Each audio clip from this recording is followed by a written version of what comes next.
Bien, alors donc, s'il vous plaît. S'il vous plaît. Alors donc, avant de faire la démonstration, juste un mot sur AspectJ tout d'abord. Donc, AspectJ, en fait, c'est pratiquement le premier framework qui a été créé pour faire la programmation orientée aspect. D'ailleurs, l'histoire de la programmation orientée aspect elle est liée à AspectJ.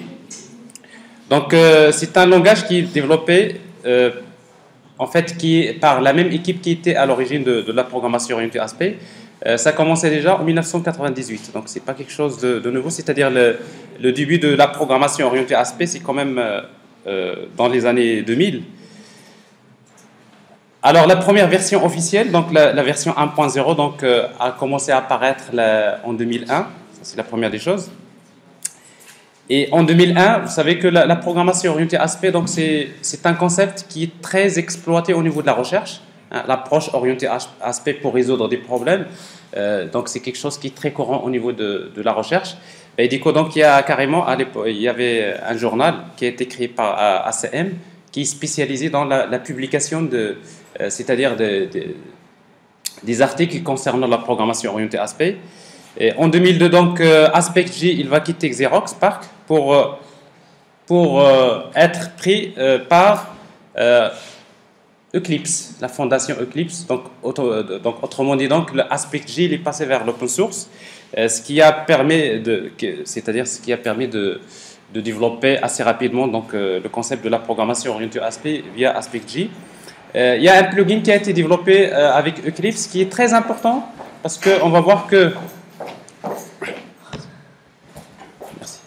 alors, on va voir que AspectJ, en principe, pour faire la programmation orientée aspect, si vous n'avez pas un éditeur, un environnement de développement qui est convivial, en principe, ça va être difficile de comprendre ce qui se passe. Mais il y a un plugin qui est développé par Eclipse qui est très, très important, qui permet de faciliter la création des aspects et surtout donc de maîtriser les éléments syntaxiques. Alors, ce qui fait que donc, si vous voulez travailler avec la programmation orientée aspect, par exemple avec AspectJ, donc vous allez tout d'abord installer un plugin pour Eclipse. Donc, c'est ce que je vais faire. Alors, je vais juste vous montrer comment installer le plugin tout d'abord. Alors, bien sûr, c'est comme d'habitude, vous l'installez de la même manière. Alors, je prends une version de Eclipse. Je vais faire une extraction.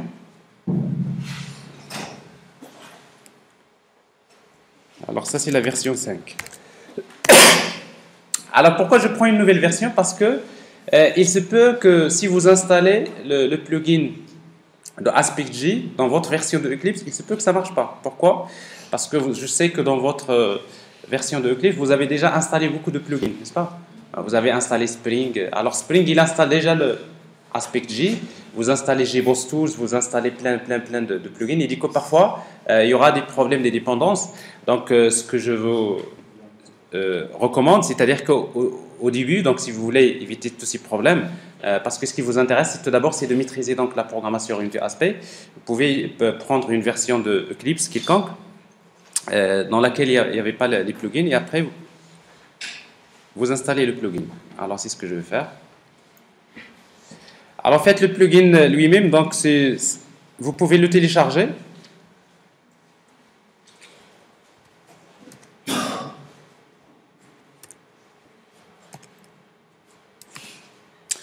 Bon, il est là. Donc, je prends la version 4, pour Eclipse 4.3, c'est-à-dire c'est la version Kepler que j'ai.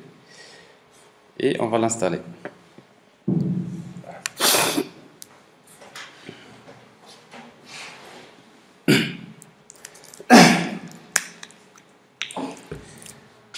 Alors, je vais prendre un workspace.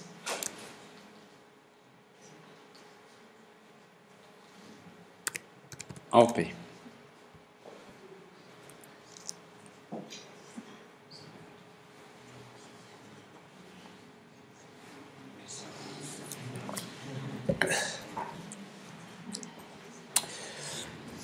Alors, donc, voilà une nouvelle installation de Eclipse.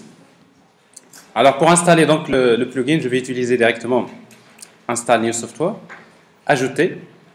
Alors le plugin il est déjà téléchargé, donc je vais le chercher comme archive. Elle est là, donc c'est la version 4.4.3. Donc AspectJ Toolkit.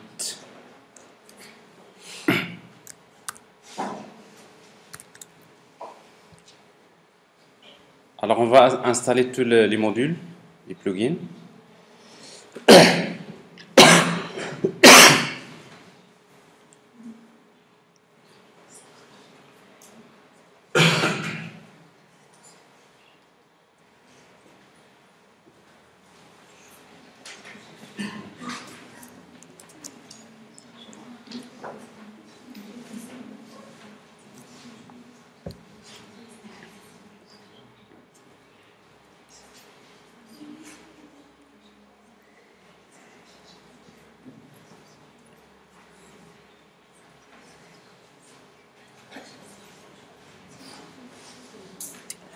Alors normalement, il devrait installer ça rapidement, mais il est en train de calculer les dépendances.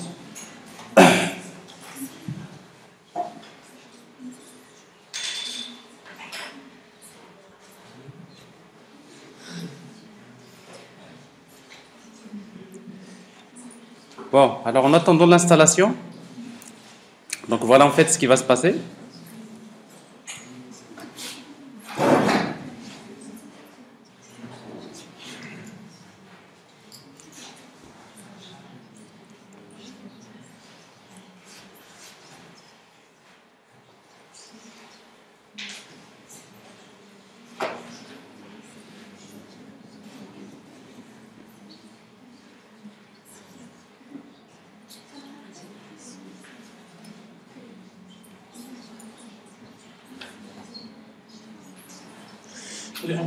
Alors en fait, oui, c'est pas normal parce que comme il a trouvé une connexion internet, donc il est en train pour télécharger. La connexion elle est trop lente, donc je vais pas trop tarder là-dessus. Non, non, c'est pas la peine. De toute façon, on n'a pas besoin il n'a pas besoin de télécharger, donc je n'ai même pas besoin de la connexion.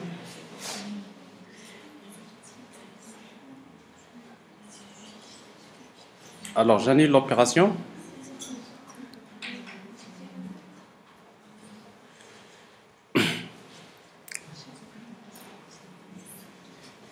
Je désactive la connexion.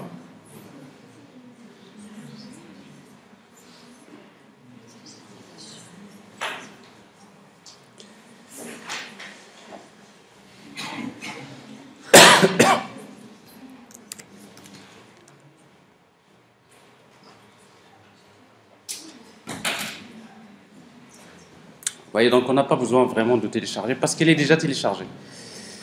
Accepter.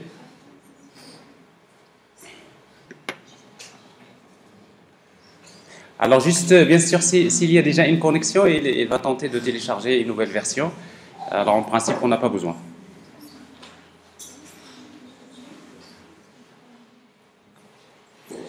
On redémarre Eclipse, comme d'habitude.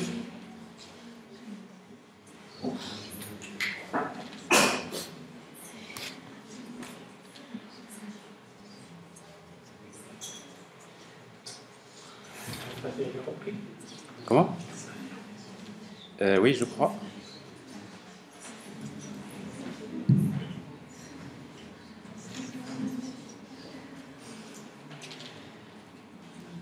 Alors voilà, donc déjà, le fait que Eclipse démarre avec cet écran Welcome, donc ça signifie que le plugin a été bien installé.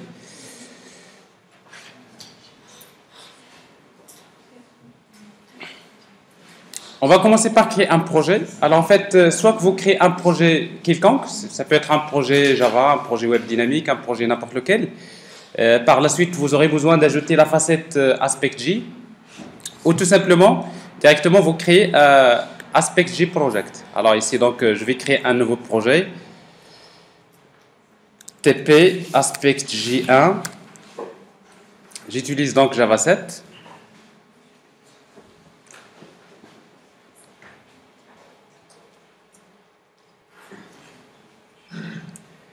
Alors, je vois ici donc un simple projet Java, mais par contre, je vois ici AspectJ Runtime, c'est-à-dire qu'il y a quand même un fichier .jar que vous devrez utiliser dans votre projet. Donc, il l'ajoute dans ce projet. Alors, soit que vous créez un projet AspectJ, ou tout simplement vous créez un projet Java Project, ou n'importe quel projet, TP AspectJ2. Donc ça, c'est un projet Java. Mais pour le moment, dans ce projet-là, vous ne pouvez pas créer des aspects. Pourquoi? Parce que vous aurez besoin d'AspectJ. Et si vous voulez ajouter la facette AspectJ, vous cliquez avec le bouton droit, configure, et après vous trouvez ici Convert to AspectJ Project. Donc ça, c'est plus intéressant. Pourquoi? Parce que vous avez déjà un projet web dynamique, vous avez déjà un projet qui existe déjà, mais dans lequel vous voulez introduire de nouveaux aspects.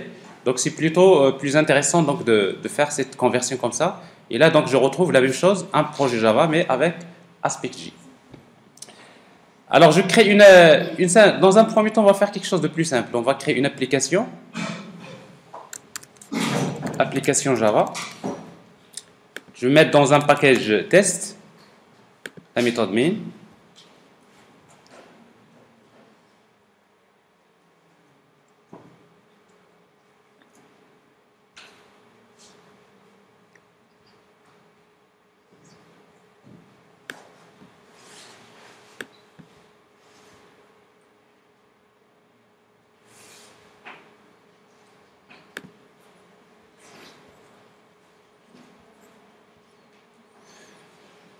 Voilà.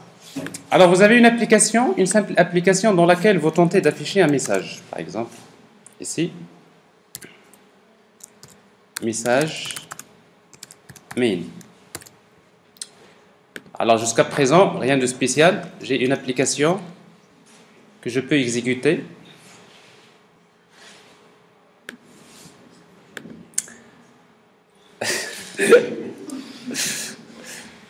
Bienvenue. Mais vous savez, c'est pas si loin, c'est que l'année dernière, ça fait l'année, vous avez commencé comme ça, n'est-ce pas?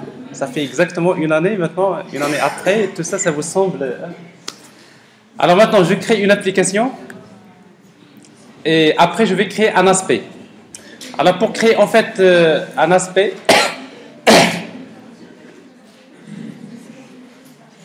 en fait, il y a deux formes. Dans AspectJ, il y a donc la forme AspectJ classique, et après il y a les annotations. Donc la même chose, donc on peut utiliser les aspects AspectJ avec la forme assez classique ou tout simplement vous créez des annotations. Je vais vous montrer les deux. Alors pour créer tout d'abord un aspect avec sa forme classique, on va utiliser donc créer un aspect. Donc ce n'est pas une classe, c'est un aspect. Après quand on va utiliser les annotations, on va tout simplement créer une classe mais avec des annotations. Alors, je vais créer un aspect que je vais appeler First Aspect, que je peux mettre dans un package, par exemple, Aspect.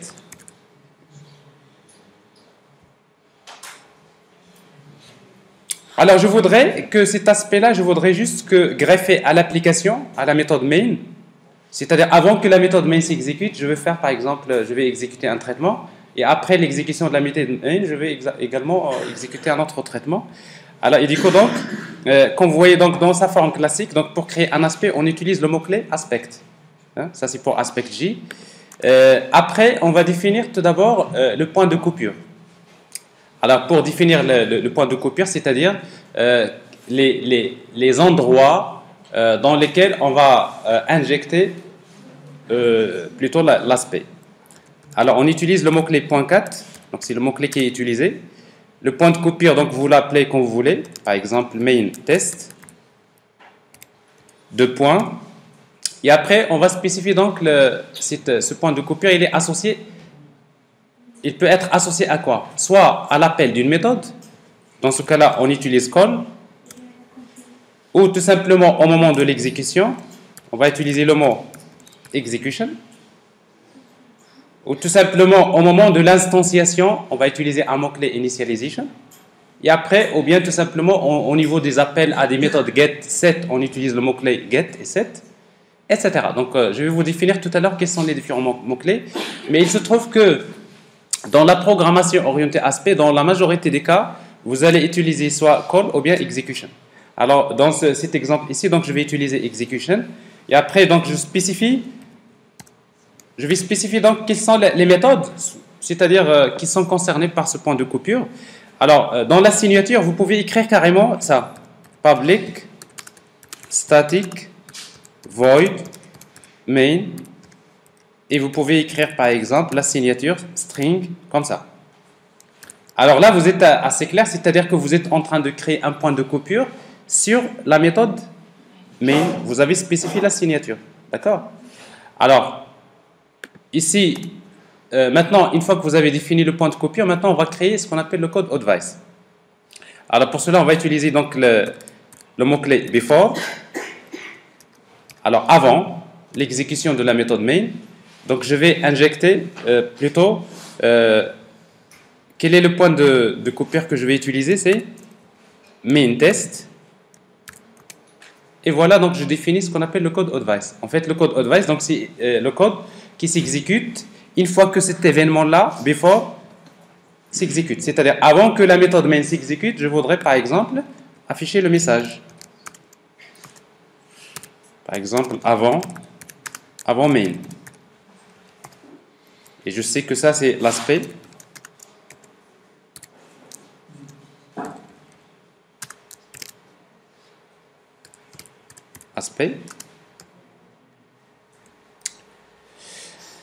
Alors, la même chose, donc vous pouvez utiliser after. Je vais créer un autre code advice. Alors, after. La même chose, main test.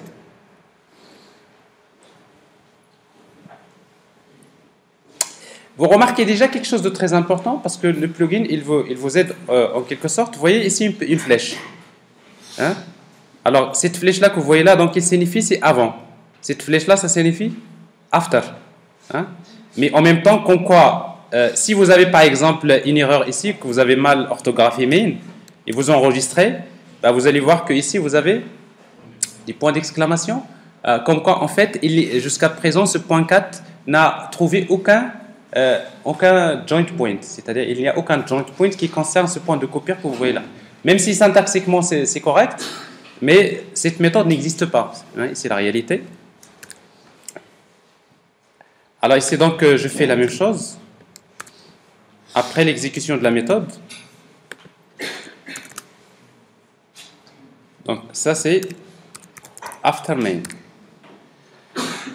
Alors déjà donc vous venez de créer l'aspect. Est-ce que vous avez touché l'application?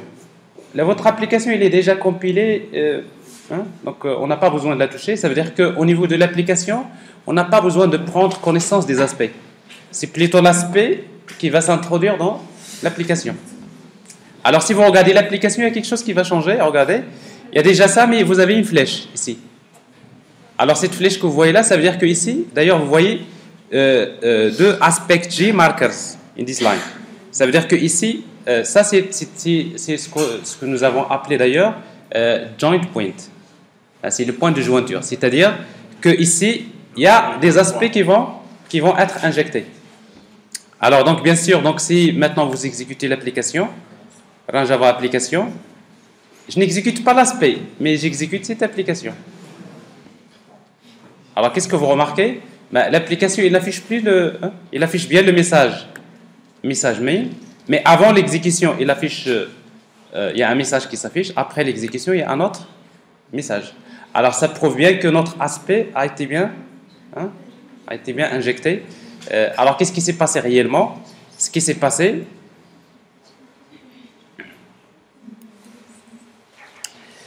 c'est que nous utilisons AspectJ, et AspectJ, donc c'est un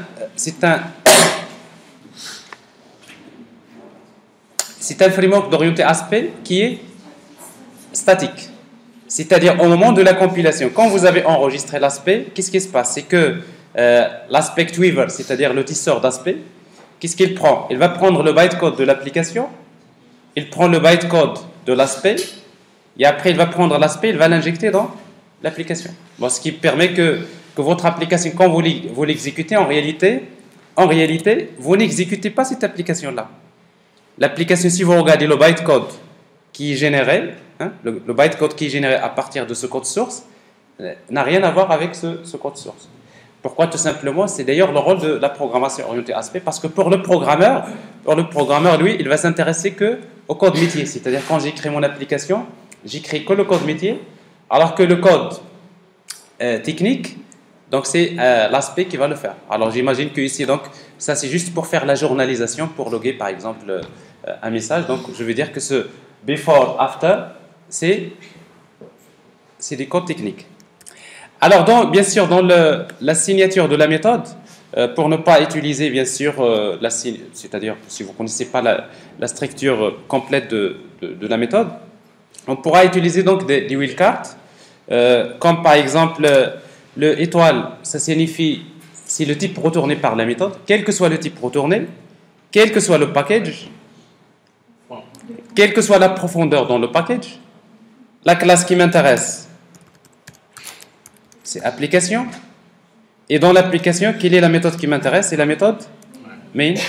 Et quels sont les paramètres? Vous mettez point, ça veut dire quels que soient les paramètres. Alors ici, donc, j'enregistre et je vois bien que ça marche. Donc, c'est-à-dire que ici, donc, j'utilise les wildcards pour définir une coupure. Alors, je réexécute l'application. Vous voyez donc, ici, ça marche, il n'y a pas de problème. Alors, ça, c'est un premier test. Alors, juste... avant de passer à l'exemple suivant,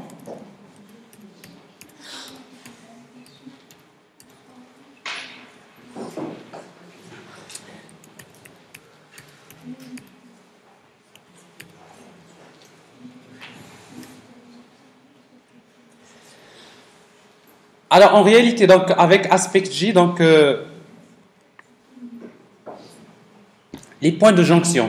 C'est-à-dire que quand vous voulez définir des points de jonction via une coupure, en principe, dans la programmation orientée aspect, le point de jonction, il peut être associé à l'appel d'une méthode, il peut être associé à l'exécution d'une méthode, c'est ce que j'ai déjà expliqué, à l'affectation d'une variable via un set, c'est-à-dire vous voulez exécuter un traitement une fois que vous affectez une valeur à une variable, l'appel du constructeur, mais également, dans la programmation orientée aspect, on peut aller plus loin, c'est-à-dire même on peut rentrer dans le code de votre méthode, par exemple, dans des structures if, else, par exemple, on peut toujours, par exemple, injecter du code, et les structures de contrôle for. Alors, sauf que dans la majorité des cas, avec AspectJ, bien sûr, on ne s'intéresse pas. Quand vous arrivez là, donc, vous êtes en train d'utiliser un autre mécanisme d'introduction qui permet donc d'ajouter des fonctionnalités à l'application.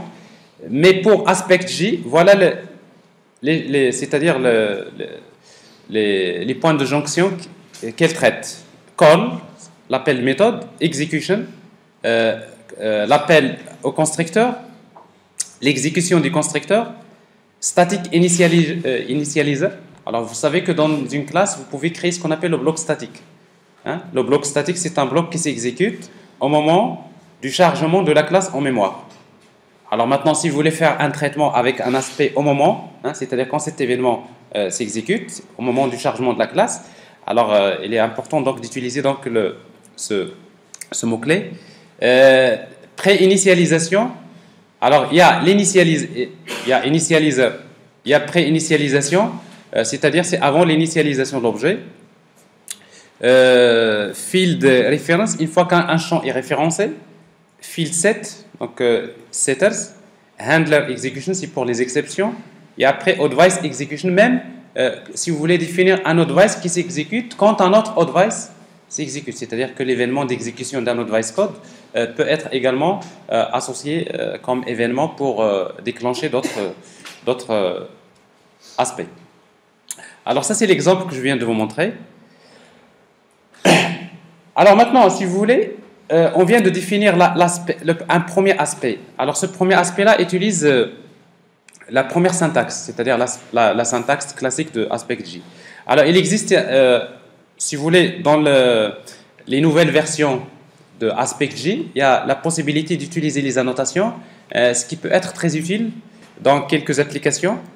Alors je vais créer le même aspect mais en utilisant les annotations. Alors pour cela, donc je vais créer une classe. Alors cette fois-ci, donc, pour créer le même aspect, tout à l'heure, on a créé un aspect. Bon, comme vous voyez, donc un aspect, c'est pas une classe, donc il utilise le mot-clé plutôt aspect. Pour utiliser les annotations, on va créer tout simplement une classe que je vais appeler second aspect. Alors pour que ce soit un aspect, il suffit d'utiliser la notation aspect. Et pour définir pour définir un point de coupure, vous créez un point de coupure quelconque, public void, par exemple, loguer le message par exemple. Alors pour définir, c'est-à-dire log comme étant un point de coupure, on utilise la notation .4. Alors la notation .4 et après vous définissez cette fois-ci donc la coupure en utilisant une chaîne de caractères. C'est un peu différent.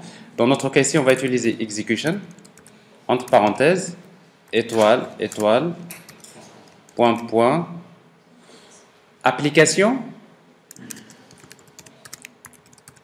main point point.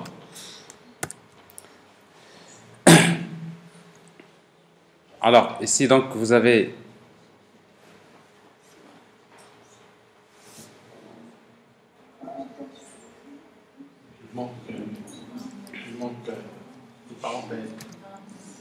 il y a une parenthèse qui manque, oui. Non oui, tout à fait. Tout simplement, oui. Effectivement. Alors ici donc je définis un point 4. Après par la suite donc je vais utiliser les codes advice avec des méthodes, par exemple public void avant,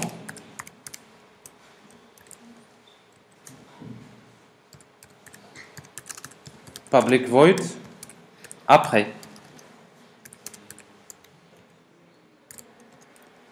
Avant, je voudrais afficher le message. Avant. Après.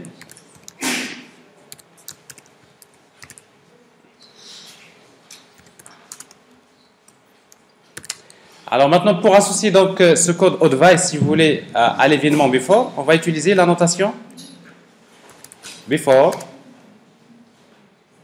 entre parenthèses. Alors si vous voulez donc vous utilisez before, vous pouvez directement écrire si vous voulez, vous pouvez directement écrire ça. Execution, CTRL X, before execution, et là vous mettez after.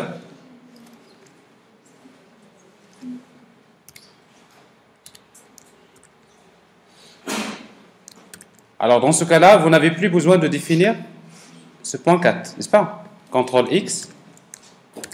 C'est-à-dire quoi? Finalement, votre aspect, qu'est-ce qu'il devient? Il devient une simple classe. C'est un aspect. Qu'est-ce que je vois? Je vois ici before, je vois after.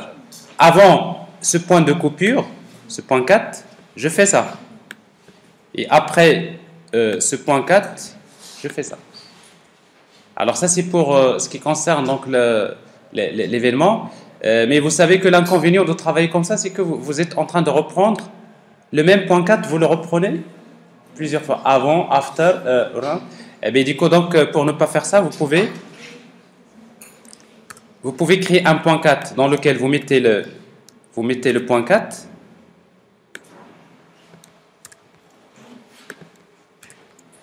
Et ici, qu'est-ce que vous allez faire? Vous utilisez tout simplement avant log,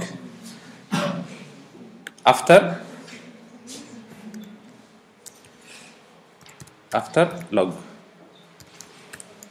Donc vous voyez donc avant le point de coupure, after le point de coupure. Donc c'est la même chose. Alors pour vérifier si ça marche bien, donc déjà c'est un bon signe, comme quoi ça marche.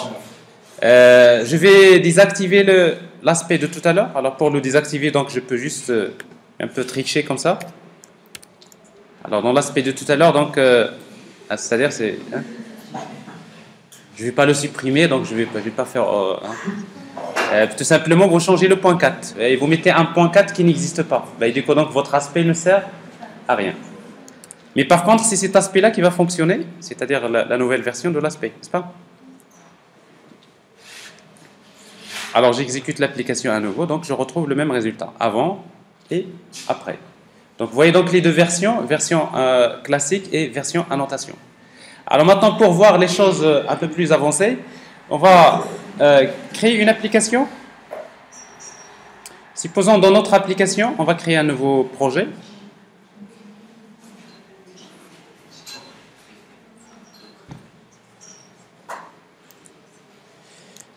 TP AspectJ 3. Ça, c'est un projet Java.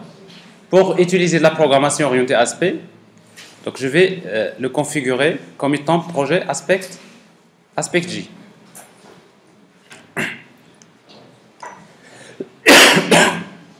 Alors, quand vous travaillez avec Spring Tools, quand vous créez un projet Spring, forcément, c'est un projet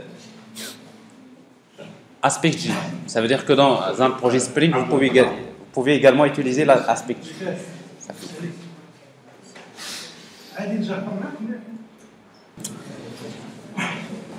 Alors, je suppose que j'ai une application qui permet, par exemple, de gérer des comptes.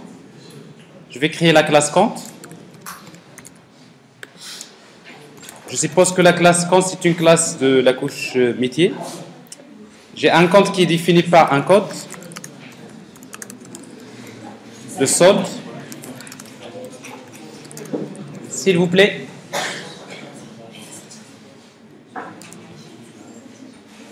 Donc j'ai le code le solde, j'ai une méthode pour effectuer un versement. Alors verser un montant. Alors verser un montant, ça veut dire solde égale. On va faire quelque chose de plus simple. Ça veut dire que le solde égale le solde plus MT. J'ai une méthode qui permet de retirer un montant.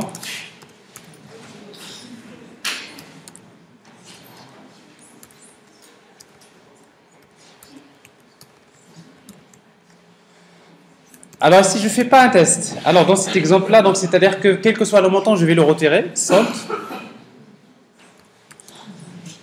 moins égale MT. J'ai besoin d'un constructeur sans paramètre, un constructeur avec paramètre. J'ai besoin de quelques get et set. Je suppose que j'ai besoin de get code, set code et get solde. Pas set solde, parce que je sais que le solde, je ne peux le modifier qu'à travers les méthodes de verser et retirer. Alors voilà donc une classe métier. Et après, je vais créer une application.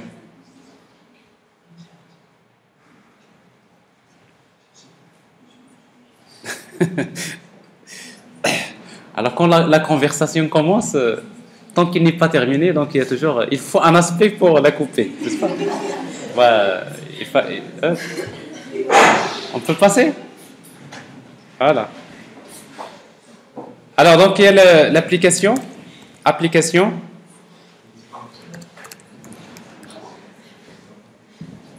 Ah bon, l'application, je vais l'appeler banque.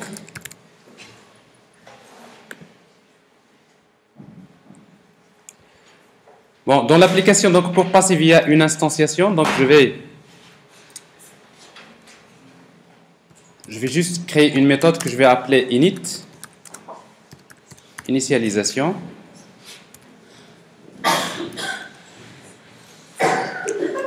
Et si vous voulez, dans l'application, dans la méthode main, je vais créer une instance de la classe banque et j'appelle la méthode init. Bon, ça veut dire que quand j'exécute, c'est la méthode init qui va s'exécuter. Alors, c'est qu'est-ce que je vais faire? Donc, je vais créer une instance de la classe count, cp égale new count. Je vais utiliser donc le constructeur sans paramètre. Je définis le code, cp.setCode, par exemple 1. Je fais appel à la méthode verser, 8000. On peut verser plus si vous voulez, pas de problème. Alors cp.retirer, on va retirer plus qu'on en a versé. Si donc notre modèle permet ça, et après je vais afficher l'état du compte. Alors pour afficher l'état du compte, donc je vais appeler par exemple la méthode toString, alors que je vais d'ailleurs générer la méthode toString.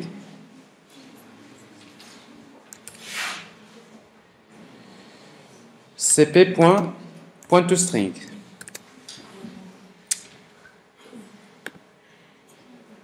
Pour quelqu'un qui fait la programmation orientée objet, donc ça c'est un exemple très classique. J'exécute l'application, qu'est-ce que je vois là? Je vois tout simplement à la fin, j'ai le code égal à 1 et le solde égal moins 1000. Alors maintenant, on va essayer donc, on va dire que l'application elle est compilée, elle est archivée dans un fichier .jar, ça marche, il n'y a pas de problème. Je vais oublier le code source. Hein? Cette application-là, il n'y a pas de journalisation, il n'y a pas de sécurité. Hein? C'est-à-dire que n'importe qui peut, par exemple, s'introduire dans l'application. Dans cette application, il y a un autre problème, c'est que je peux verser n'importe quel montant, mais après, je me suis rendu compte que pour retirer, verser, on peut verser n'importe quel montant, mais c'est la méthode retirer. Dans cette application, je peux retirer n'importe quel montant, mais peut-être après, on s'est rendu compte qu'on aura besoin d'ajouter une règle de gestion qui indique que si, par exemple, si le solde n'est pas suffisant, la méthode devrait générer une exception. Alors, l'application, je la ferme comme ça, et je vais passer aux aspects. Alors, le premier aspect, donc, on va, par exemple, supposons on voudrait faire la journalisation. Classe.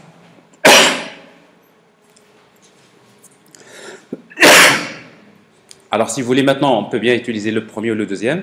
Dans un premier temps, on va utiliser les deux syntaxes. Au fur et à mesure, à un moment donné, on va utiliser une seule syntaxe.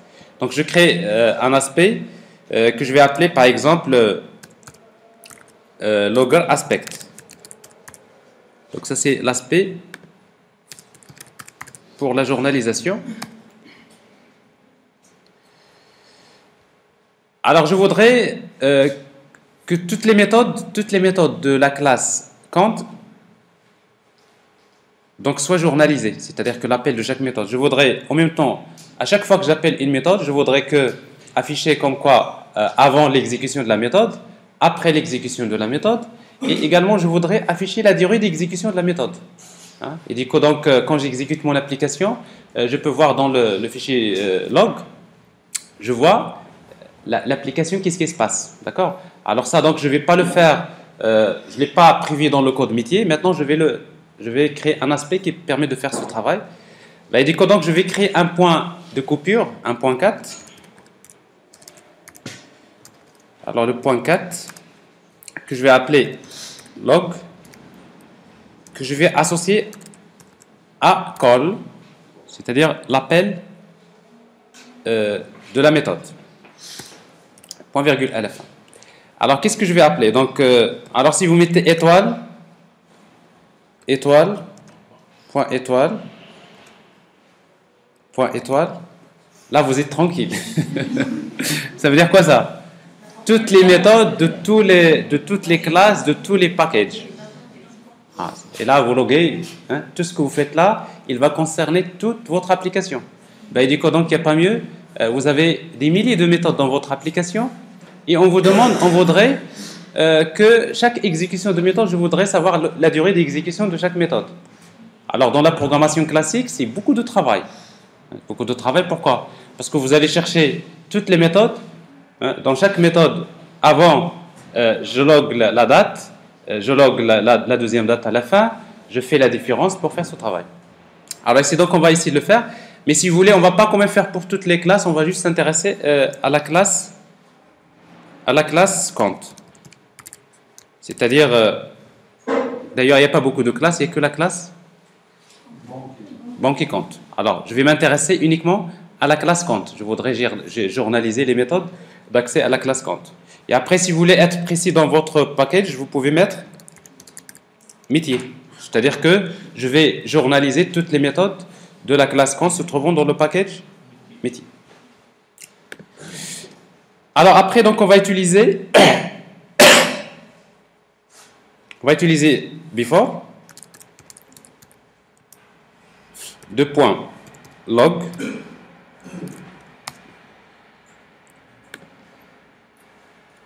alors qu'est-ce que je vais faire? Donc, pour connaître la durée d'exécution de la méthode, ben, je vais définir dans mon aspect deux variables, long, T1 et T2. Donc, avant l'exécution de la méthode, à quoi est égal T1? T1 égale système.count time millis, par exemple. C'est-à-dire, avant l'exécution de la méthode, je garde le temps actuel. After T2 égale.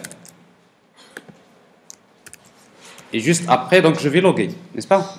Alors, pour loguer, donc, vous pouvez utiliser system.out.println, mais ça serait intéressant d'utiliser un framework de journalisation, comme par exemple log4j, ou tout simplement, on va utiliser ici logger, qui est défini dans java.util, java.util login, logger, égale logger.get logger, et on va spécifier le nom de la classe 10.getClass.getName. C'est-à-dire, à chaque fois, je log à partir de cette classe. Donc ça, c'est pour... ça, c'est pas log4j, mais c'est à peu près la même chose. Donc ça, c'est logger de java.util. Alors ici, il y a quelque chose qui cloche. Qu'est-ce qui cloche?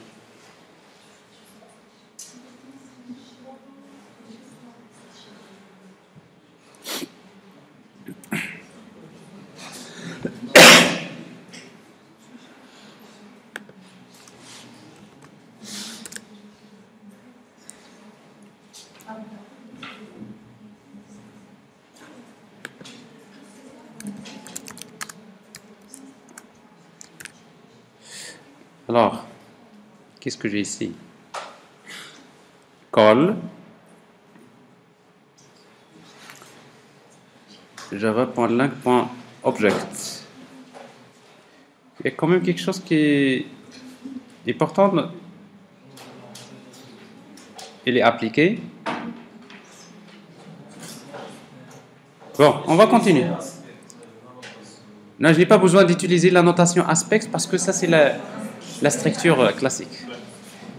Alors, on continue. Donc, après, on va voir ce petit problème. Donc, avant, je vais loguer. Donc, logger.info.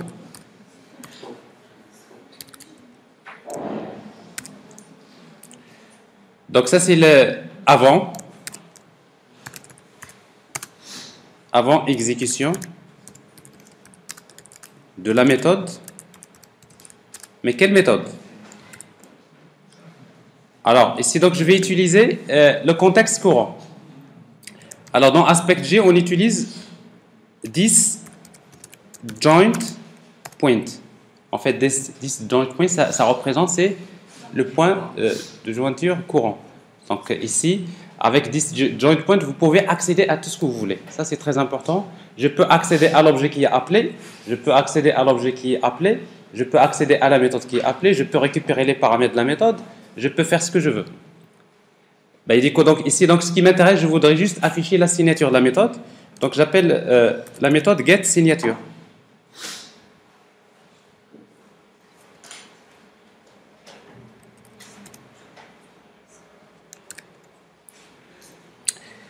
Donc, avant exécution de la méthode getSignature. Et là, après exécution de la méthode, mais en même temps, je vais loguer la durée.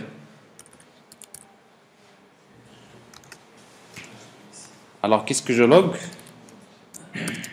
La durée d'exécution de la méthode égale, ben, tout simplement, c'est T2 moins T1. Point info.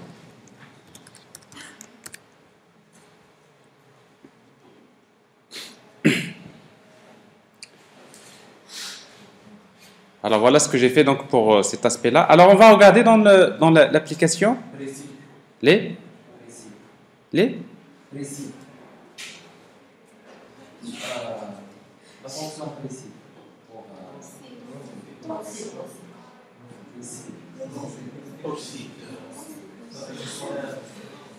J'ai pas compris. Donc pour appeler la méthode.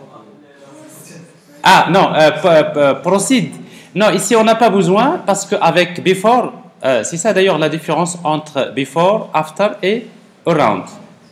Alors maintenant, on n'a pas encore utilisé around. Donc j'utilise before. Before, ça veut dire quoi? De toute façon, avant qu'il appelle. De toute façon, la méthode, elle est toujours appelée.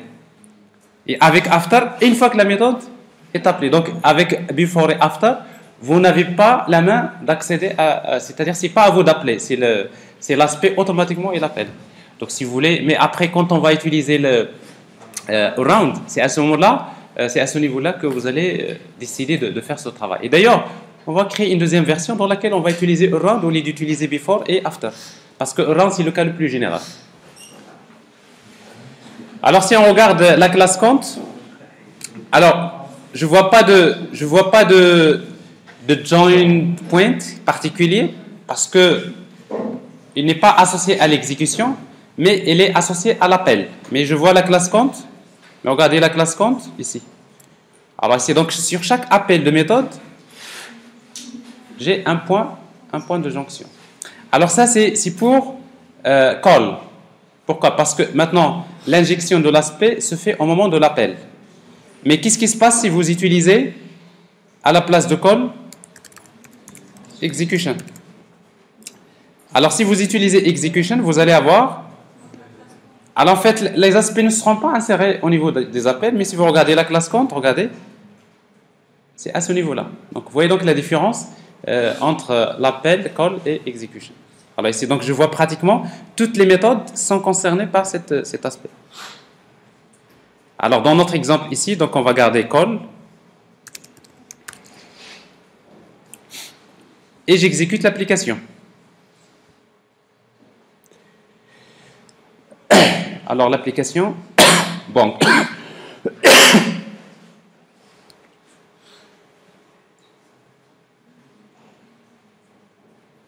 Je n'ai pas exécuté l'application avant l'aspect. Alors je vais quand même l'exécuter avant l'aspect, c'est-à-dire, à nouveau donc, on va tricher. Oh, il n'y a pas d'aspect. Alors on va exécuter l'application. Ça c'est l'application sans aspect.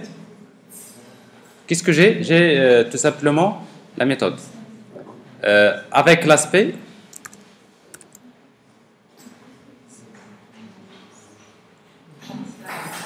alors c'est pas là, c'est la banque. Alors avant aspect, qu'est-ce que je vois? Alors bien sûr, je vois mon résultat à la fin, il est là, mais là je vois beaucoup de texte. Mais qu'est-ce que je trouve dans ce texte-là? Ben, je trouve que la journalisation, je trouve ici avant, regardez, avant l'exécution de la méthode, set code. Ça c'est la signature de la méthode.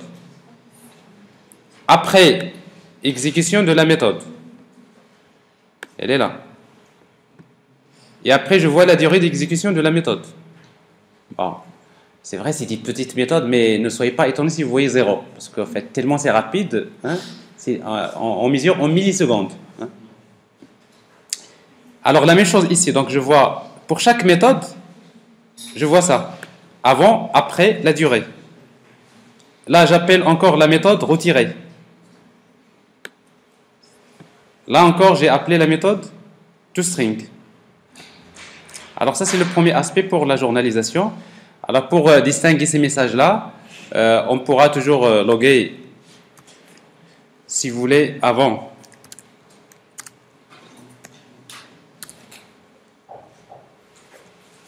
Des étoiles avant et des étoiles après.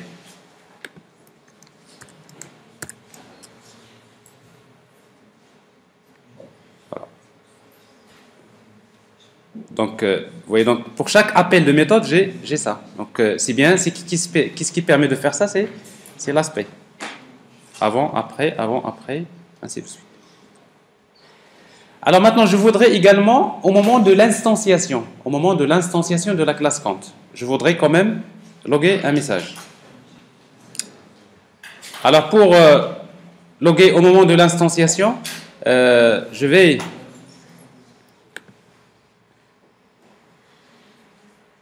Alors, à la place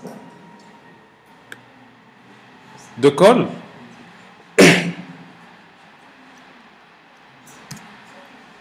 on va utiliser le mot initialization. Alors, en fait, le mot initialization, donc c'est un mot qui est utilisé généralement au moment de l'initialisation. Alors, par exemple, ici, on va utiliser étoile. Ici, c'est quelle classe? Count. Et on utilise le mot-clé new. Et quels que soient les paramètres. Quels que soient les paramètres ici. Alors, new. Alors, il y a quelque chose qui manque. Initialization, étoile, point, count, new. Point virgule. Bon. Point virgule qui manque. Alors ça.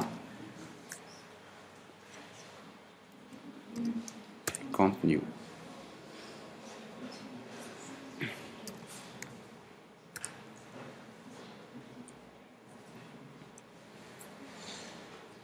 Alors, initialization, mais, donc, en fait, il n'y a pas de type retourné, métier.new, voilà, tout court. Ou bien vous mettez étoile.count. En fait, pourquoi? Parce qu'en fait, on sait qu'au moment de l'initialisation, il n'y a pas de type retourné. Donc, on va utiliser cette syntaxe, comme ça. Alors, voyez, c'est donc ça. Maintenant, si vous exécutez l'application, vous allez tout simplement avoir un message avant l'instanciation et après instanciation. Donc, vous voyez, donc ici, donc, il s'agit bien du constructeur. Mais après, si vous voulez combiner les deux, qu'est-ce qu'on va faire? On va prendre ça.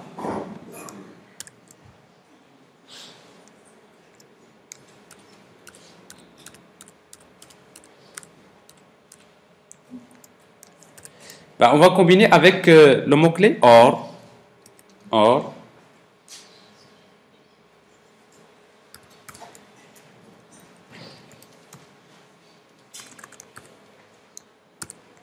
Or initialization. Il y a une parenthèse qui manque. Voilà.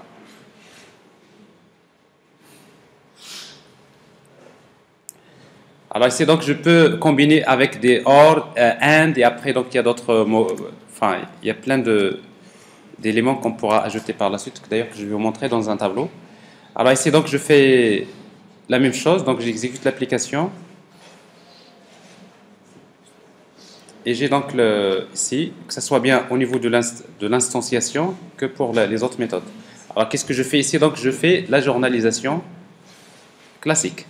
Alors, je ne sais pas quelle heure il est? C'est l'heure de la pause. C'est l'heure de la pause. C'est 10h30?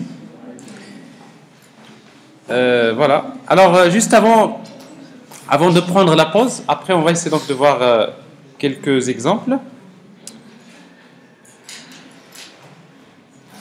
Alors même si ça marche, ce qui est souligné en jaune, il me dérange, n'est-ce pas? C'est pas normal, il faut trouver pourquoi. Alors qu'est-ce que nous avons ici? On devrait avoir... Alors...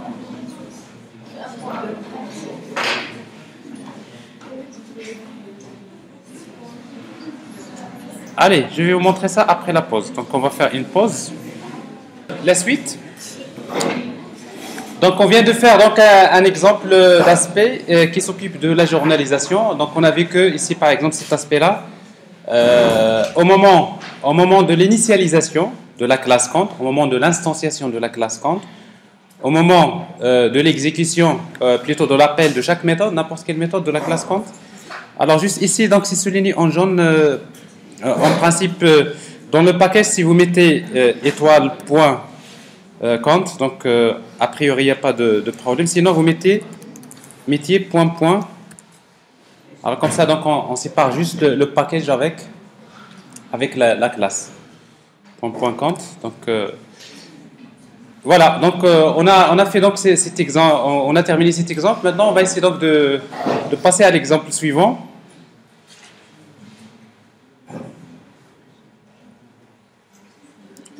Alors, en fait, dans l'exemple suivant, on va essayer donc de...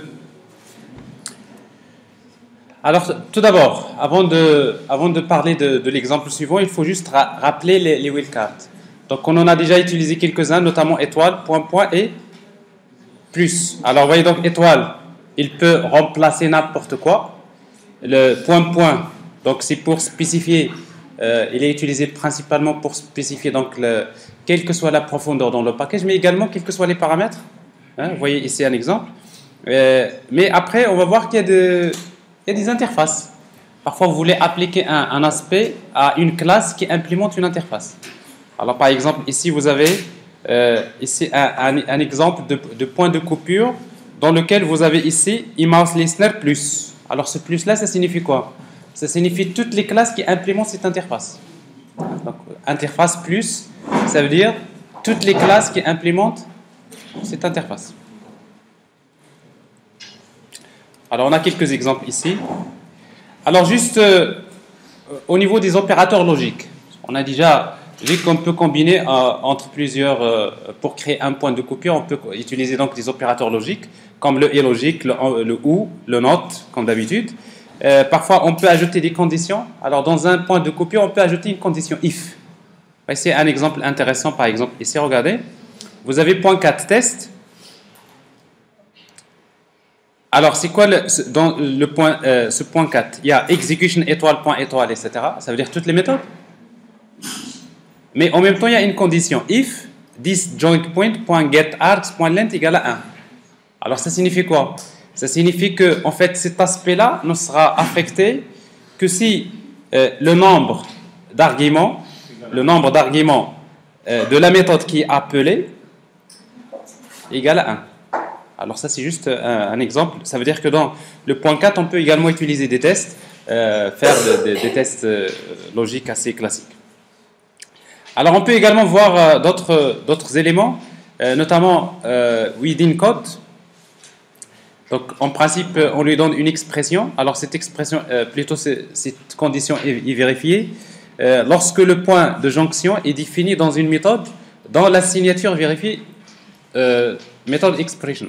Alors ici vous avez un exemple, ici par exemple, voilà un exemple par exemple de point de coupure, call, c'est-à-dire quand j'appelle les méthodes, quelle méthode? setX, mais en même temps il y a la condition this and this étoile point min exemple. Alors ça signifie quoi ça? Est-ce qu'il y a quelqu'un qui peut m'expliquer ça? C'est-à-dire que ce point de coupure, il va s'appliquer quand est-ce que?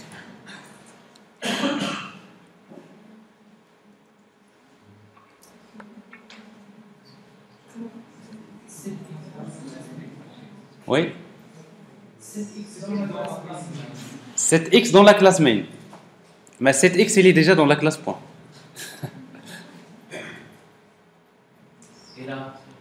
Oui.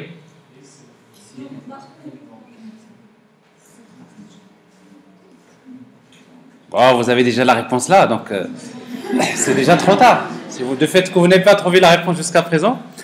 Alors ça signifie que ici, par exemple, quand je fais appel à la méthode setX, mais à partir de quelle méthode? À partir de la classe main exemple. C'est-à-dire qu'en principe, à chaque fois que je trouve l'appel à la méthode setX, mais uniquement dans la classe. C'est-à-dire ici, this, vous voyez donc le mot this, le contexte ici, il reflète call, c'est-à-dire à partir de quelle classe j'ai appelé la méthode. Bon là, j'ajoute par exemple la condition. Et encore plus, donc si vous voulez par contre utiliser, vous voulez spécifier dans quelle méthode, hein, parce que ici donc avec this on spécifie l'objet, à partir de quel objet appelons, c'est un objet min exemple, mais ici par exemple vous avez get étoile point x, alors le x là ça signifie quoi? C'est un attribut, hein? Alors ici le get, c'est-à-dire j'appelle la méthode getX. Quand j'appelle la méthode getX, mais après vous avez la condition within, vous avez encore la méthode getX. Alors ici vous avez la négation, not. Alors ça signifie quoi? Ça signifie que quand j'appelle la méthode getX, en dehors de la méthode getX, c'est-à-dire j'appelle la méthode getX, mais pas à l'intérieur de la méthode getX. C'est-à-dire que dans la méthode, par exemple, getX, si j'appelle la méthode getX, il ne sera pas appliqué. Donc vous voyez, donc c'est une manière un petit peu d'éliminer le cas où vous appelez une méthode dans une méthode. Ou si vous voulez, par exemple, spécifier dans quelle classe, par exemple, ici, get, la même chose. Donc au moment de la lecture, de l'accès à l'attribut X, avec not within la classe point. C'est-à-dire quand j'appelle la méthode getX dans des classes autres que la classe point. Alors vous voyez donc il y a quand même des mécanismes qui permettent de filtrer, de cibler exactement ce que l'on veut. Il y a pratiquement, dans n'importe quel projet, je peux cibler avec précision ce que je veux. Ben, c'est bien ça la coupure, le tissage, n'est-ce pas?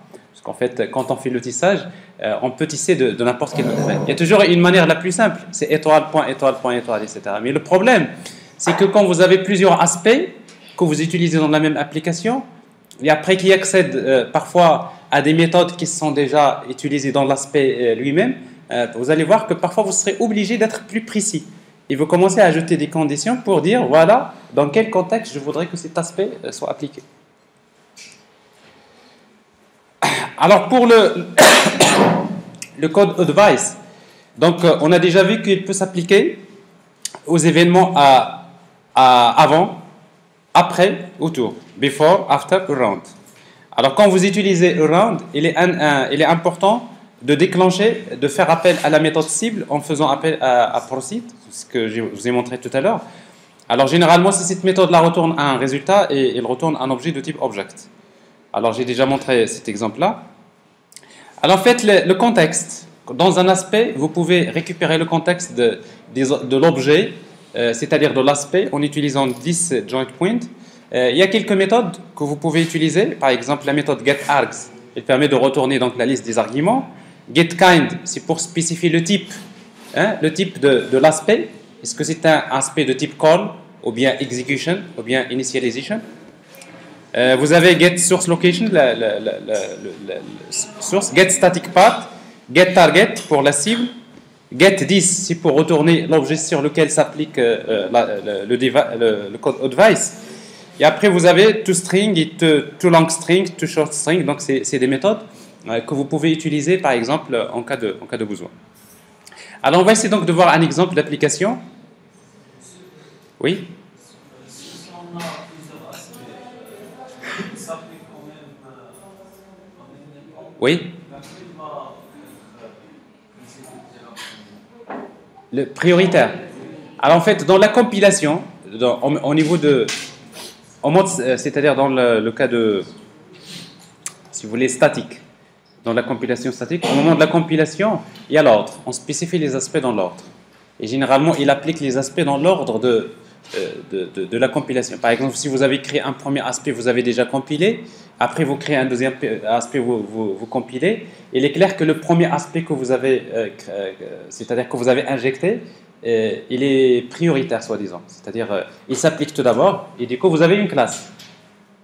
Vous utilisez un autre aspect, donc vous avez une autre classe. C'est un petit peu, c'est comme ça que ça se passe.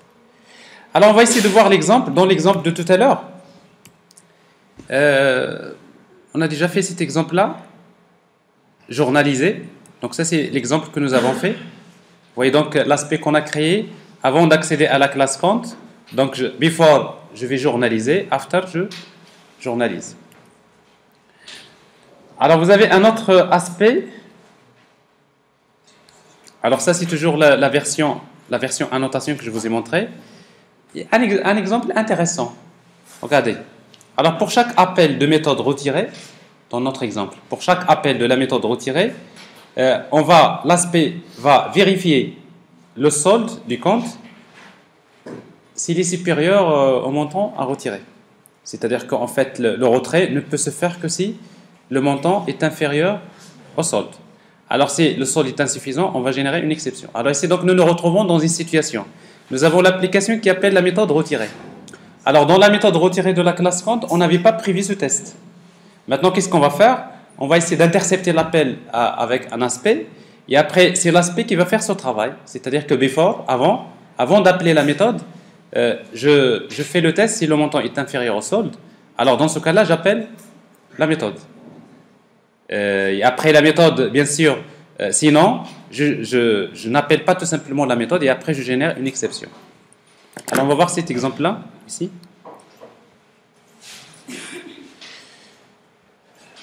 Alors, je rappelle que maintenant, je vais désactiver donc, ces aspects, ici. Donc, je vais juste modifier la structure comme ça. Cet aspect ne sera pas appliqué. Ben, il dit que donc j'ai une application et l'application de base telle qu'elle est définie. Donc vous voyez, pour le moment, je vois bien qu'ici le solde il est à moins 1000. C'est normal parce que j'ai versé 8000 et après j'ai retiré 9000. L'application elle est faite. Alors maintenant je voudrais créer un aspect. Je sais que la classe count dans la méthode retirée, on va dire même l'aspect fonctionnel n'a pas été bien implémenté. Et comme l'application elle est déjà compilée, donc je voudrais greffer de nouvelles fonctionnalités via un aspect. C'est-à-dire qu'avant de retirer, je dois faire le test. Mais maintenant, je ne vais pas accéder au code source. Je le fais via un aspect. Alors c'est ce que je vais faire. Donc je vais créer un aspect. Vous suivez? J'imagine. Je sais que vous suivez, mais je sais qu'il y en a quelques-uns qui, hein, soit qui sont en train de faire la même chose, hein, ce que je suis en train de faire, ce qui peut être très intéressant, soit qui font d'autres choses. Alors l'aspect, on va l'appeler donc ici, on va l'appeler par exemple patch aspect. Alors pourquoi je vais l'appeler patch aspect? Parce que je considère que ça c'est un bug au niveau de l'application.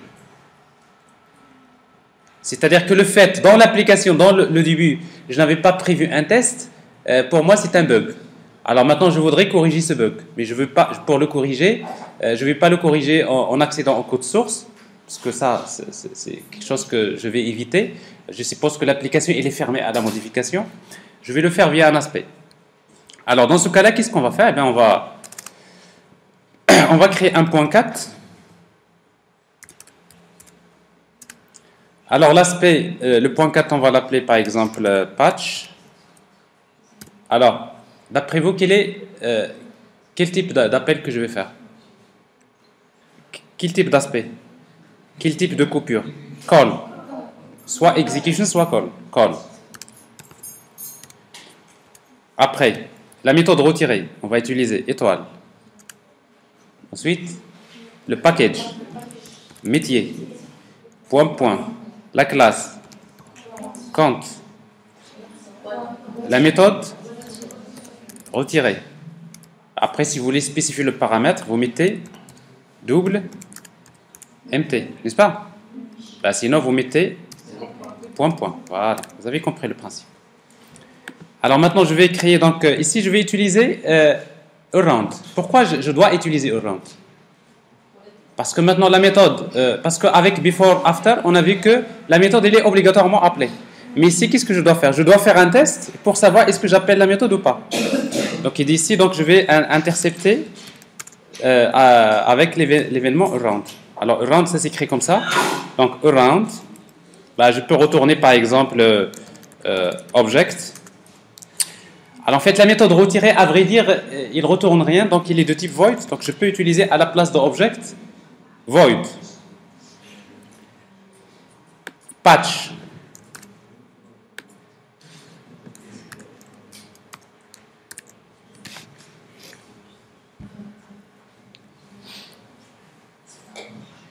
alors qu'est-ce qu'on va faire maintenant? C'est-à-dire que au moment de l'appel de la méthode retirée, qu'est-ce que je dois faire? Ben, j'ai besoin tout d'abord de récupérer le montant de l'opération, parce que quand j'appelle la méthode retirée, j'ai un montant, n'est-ce pas? Alors, avant de récupérer le montant, j'ai besoin de récupérer le compte lui-même. Alors, comment on peut récupérer le compte? Un compte CP égale, et bien tout simplement, on va utiliser this join point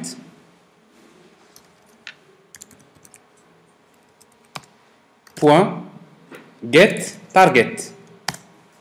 Alors, vous savez que get target, c'est-à-dire quoi? C'est la cible. C'est-à-dire que cet aspect, il est dirigé vers un objet.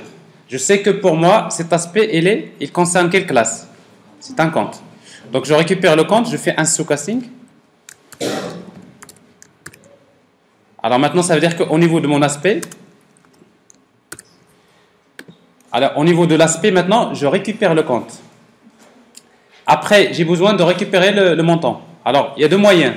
Soit que vous appelez la méthode getArgs pour récupérer les paramètres, et après vous faites des boucles pour récupérer les paramètres, sachant le nom, ou tout simplement, dans les points de coupure, il y a un moyen de spécifier les arguments. Alors, c'est le cas ici. Je sais que patch, il reçoit un paramètre de type double MT. Et justement, pour que ce paramètre montant soit pris en considération, je dois ajouter la condition AND. Alors, args, entre parenthèses, MT. Ça veut dire quoi? Ici, donc, vous avez un point de coupure dans lequel vous avez bien sûr patch avec un paramètre. Et dans le point de coupure, je suppose que ici, j'ai un argument qui s'appelle MT. Alors ici, donc, around doit recevoir un paramètre maintenant, MT, et patch MT. Alors c'est comme ça que vous pouvez récupérer. Et automatiquement, pour vous, MT, ça représente quoi? Ça représente le paramètre de la méthode retirée. Alors après, s'il y a deux paramètres, vous faites la même chose, vous déclarez autant de paramètres que vous voulez. Alors ici, donc, qu'est-ce qu'on va faire dans ce cas-là? On va faire le test. Si le montant MT est inférieur au compte.getSold, vous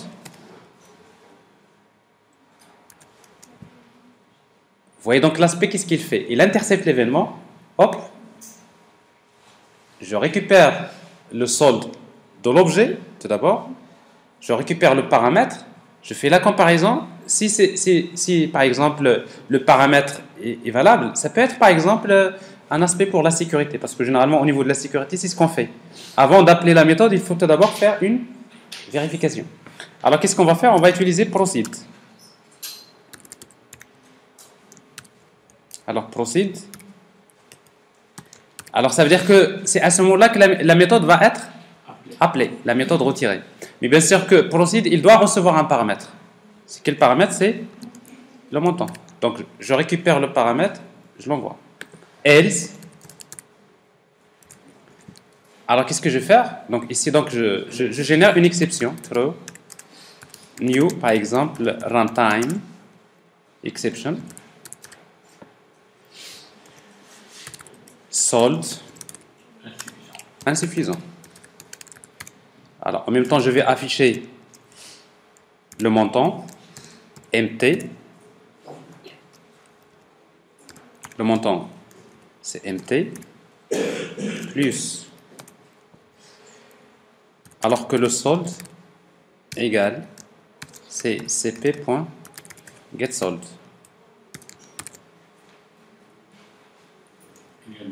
Alors vous voyez donc je crois que c'est bon, il est là. Le crochet, oui, de la chaîne de caractères, tout à fait. Alors plus, si vous voulez, on ferme le crochet. Avant.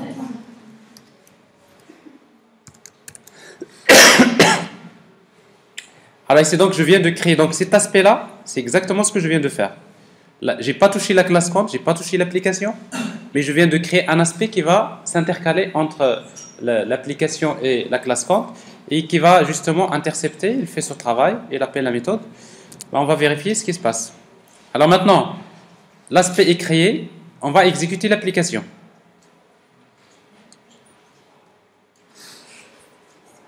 Alors regardez l'application, elle génère une exception. Regardez ce qu'il vous dit. Solde insuffisant.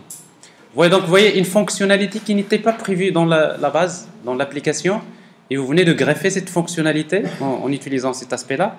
Alors maintenant, dans notre application, il fallait, j'imagine que dans toutes les applications, il y aura toujours quelque part un gestionnaire d'exception, try catch, n'est-ce pas? Alors, donc ici, si vous avez prévu un try catch,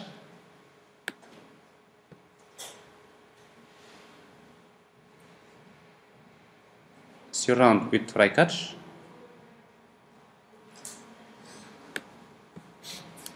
j'affiche l'exception point get message.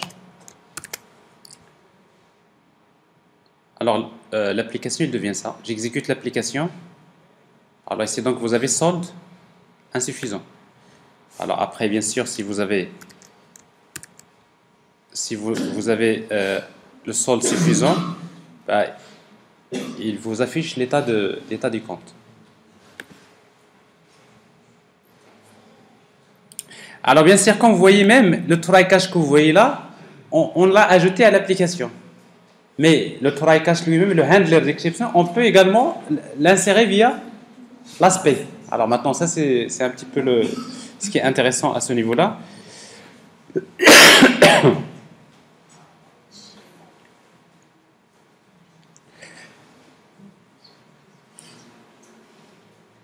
Alors pour l'exemple, supposons dans l'exemple, on va changer l'exemple de façon pour créer un autre aspect, par exemple de type sécurité. Supposons que l'application ne s'exécute que si après avoir saisi un login et un mot de passe valide. Donc c'est-à-dire qu'on voudrait créer un aspect qui va s'occuper de la sécurité. Alors qu'est-ce qu'on va faire? Ben, j'ai un exemple d'application ici, par exemple, je vais utiliser.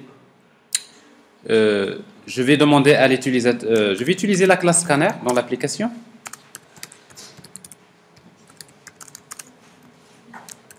System.in.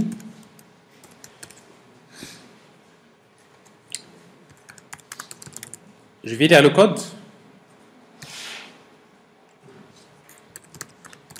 Clavier.nextInt.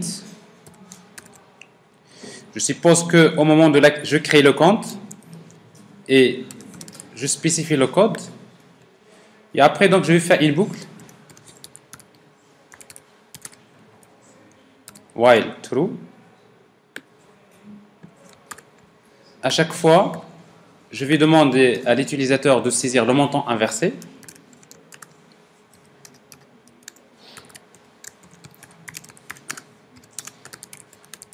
Le montant inversé.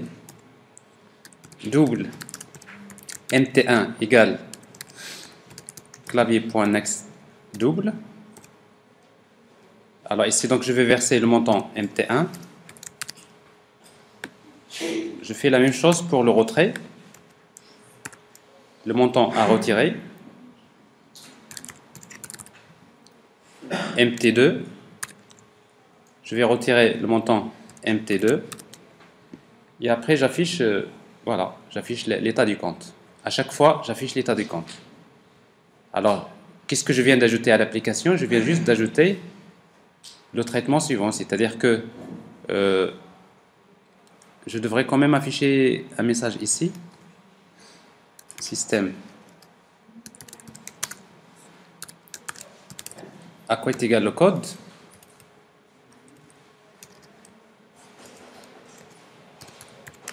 Int code égale clavier.nextInt. Ah, c'est déjà fait. Donc ma tête, elle est ailleurs. C'est la réalité. Alors, je réexécute l'application. Alors là, ce que j'ai une application, il me demande le code. Il me demande le montant inversé. 8000. Le montant à retirer. 2000. Bah, il m'affiche le solde. Versé. 5000. Retirer.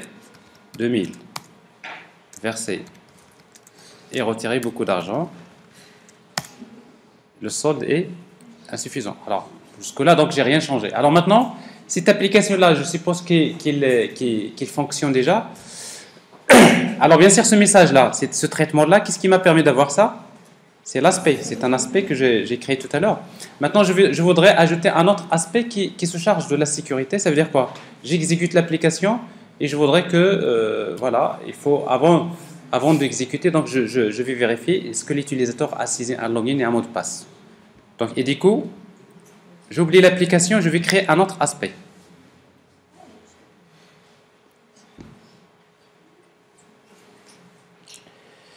Alors, je vais l'appeler sécurité aspect.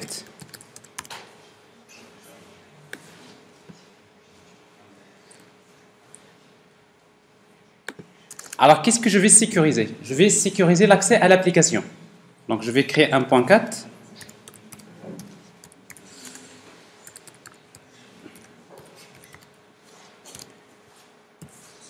Call. Si vous voulez, à quel moment?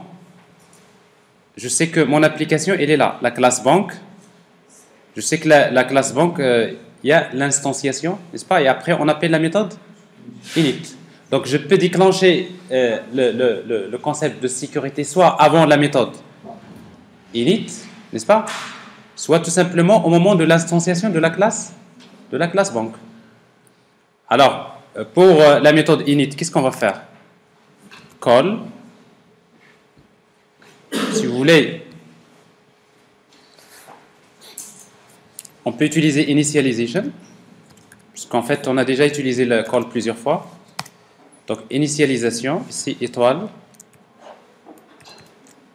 La classe, c'est quelle classe c'est? Bank.new.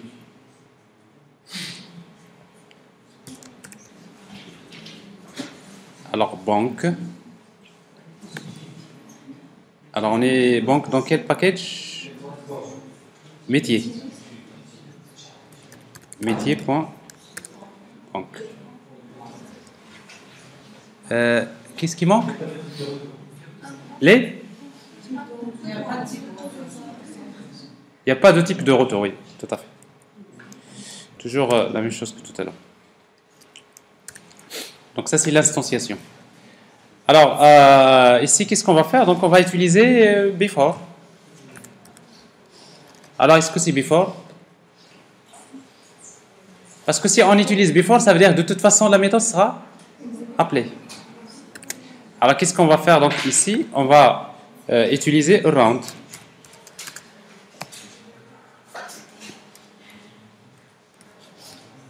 Alors, autour de points de coupure, sécurité.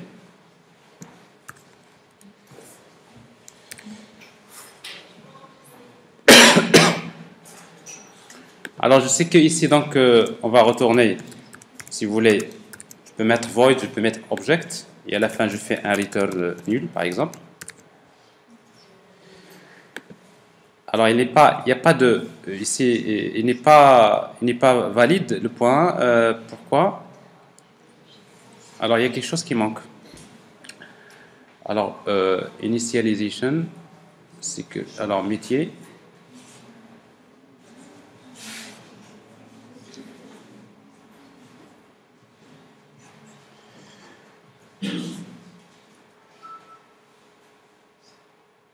Alors, initialisation, banque.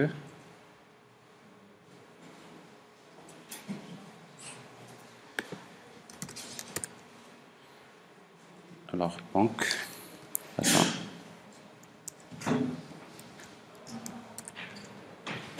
Alors, métier. Alors là, il n'y a pas de souci. Round. Alors, point 4, security.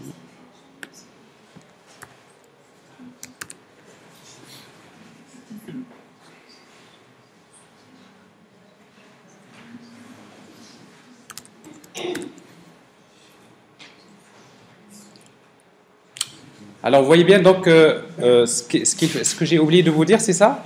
C'est que quand vous utilisez l'événement around, donc around, en principe, il utilise, c'est-à-dire around, vous l'utilisez notamment pour call et execution, mais c'est-à-dire pour l'initialisation, c'est-à-dire au moment de l'exécution du constructeur, de préférence dans ce cas-là d'utiliser call new, c'est-à-dire au moment de l'instanciation.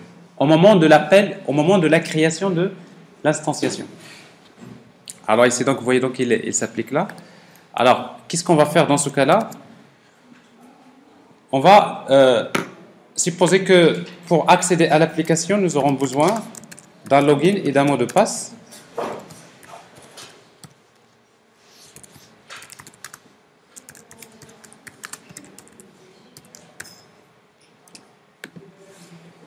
Alors, si login est égal à nul,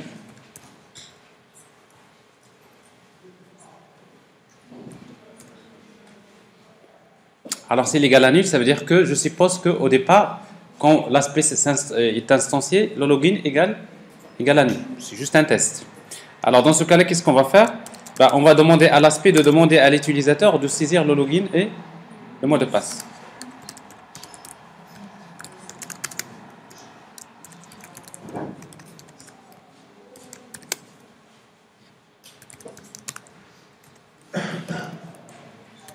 Alors, login, deux points, string login égale clavier point next.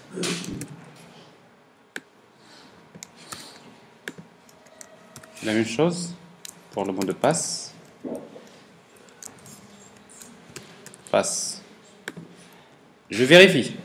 If login point equals, par exemple root, je suppose que je connais le login, and le mot de passe point equals root.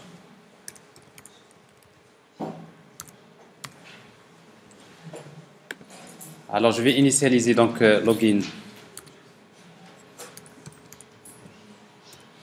et le mot de passe. Alors si cette condition est vérifiée, ça veut dire que c'est bon. Ça veut dire que maintenant je peux donner l'autorisation d'accéder à l'application. Alors dans ce cas-là, qu'est-ce que je vais faire pour donner l'autorisation? C'est proceed. Mais proceed, vous savez ici, il retourne un objet de type object, mais quand vous appelez proceed, alors dans notre cas ici, d'ailleurs c'était le cas de tout à l'heure, alors quand vous avez quand vous utilisez, tout à l'heure d'ailleurs on s'est posé la question pourquoi ça n'a pas marché, parce que si vous mettez initialization,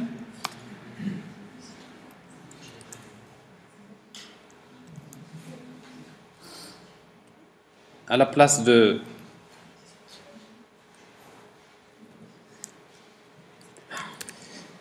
call, pourquoi ça ne marche? Parce que quand quand on appelle le constructeur ne retourne rien, n'est-ce pas?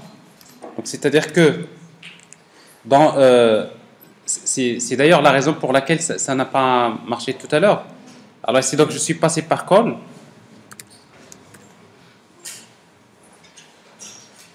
Au moment de l'appel du constructeur, ici proceed, ça veut dire quoi? J'appelle tout simplement le constructeur.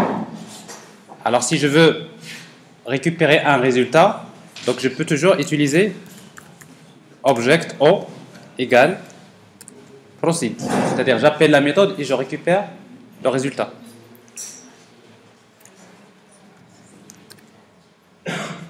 Else,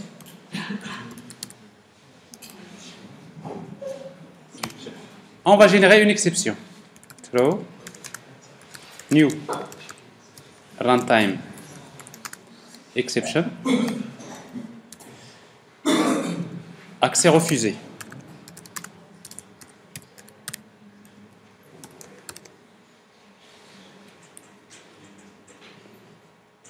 Alors ici, forcément, il faut retourner quelque chose. Ici, donc, je suppose que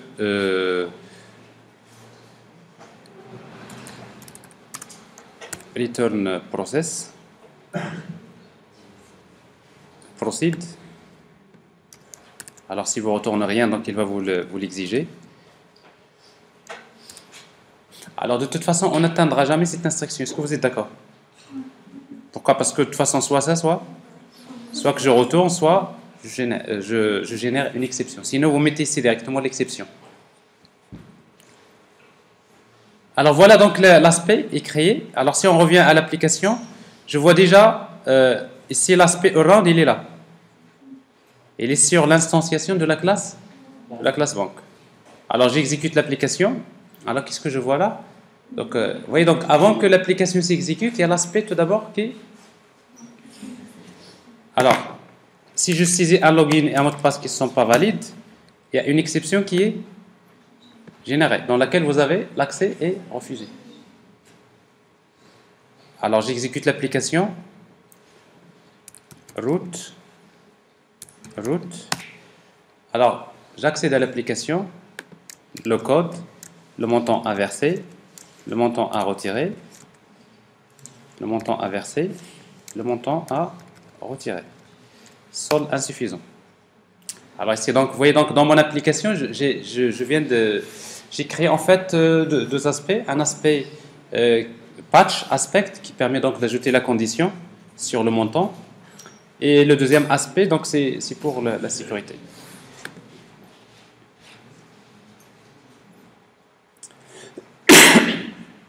C'est bon? Alors ça c'est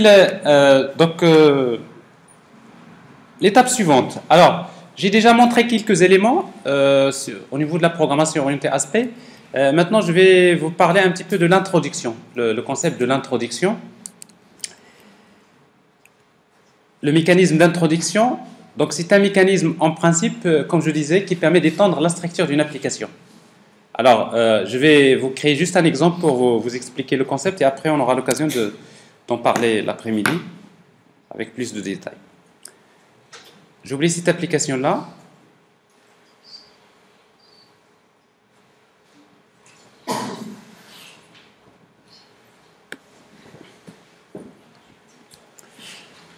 Je crée un nouveau projet. Alors, Java Project.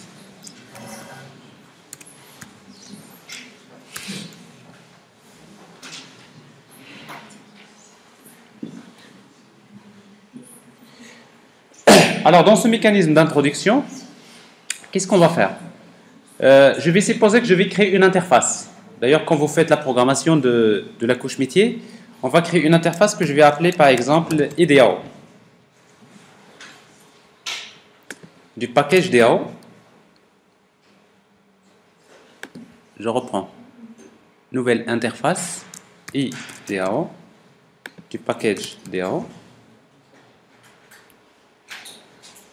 Je suppose que j'ai une interface qui déclare deux méthodes. La première, on va l'appeler setValue, qui permet de définir une valeur V, et une méthode getValue qui permet de retourner la valeur V.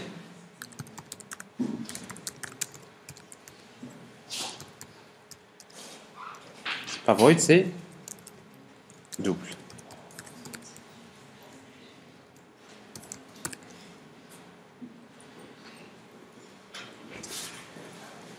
Je vais créer une implémentation de cette interface, une classe, que je vais appeler DAO implémentation. Elle est vide. Alors cette classe ne contient rien. Alors on peut se poser la question, une classe qui ne contient rien, à quoi elle sert?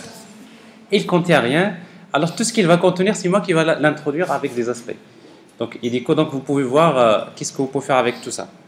Alors pour cela, donc je laisse cette classe. Je vais créer un aspect. Alors l'aspect, je vais l'appeler donc intro aspect.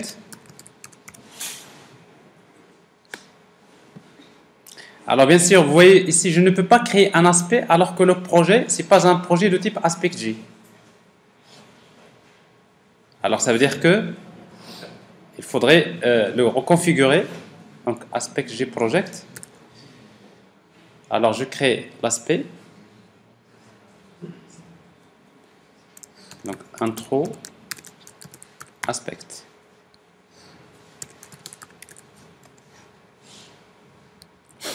Alors ici donc on va utiliser une déclaration particulière. En fait un aspect d'introduction, qu'est-ce qu'il fait? On va utiliser le mot déclare parents deux points.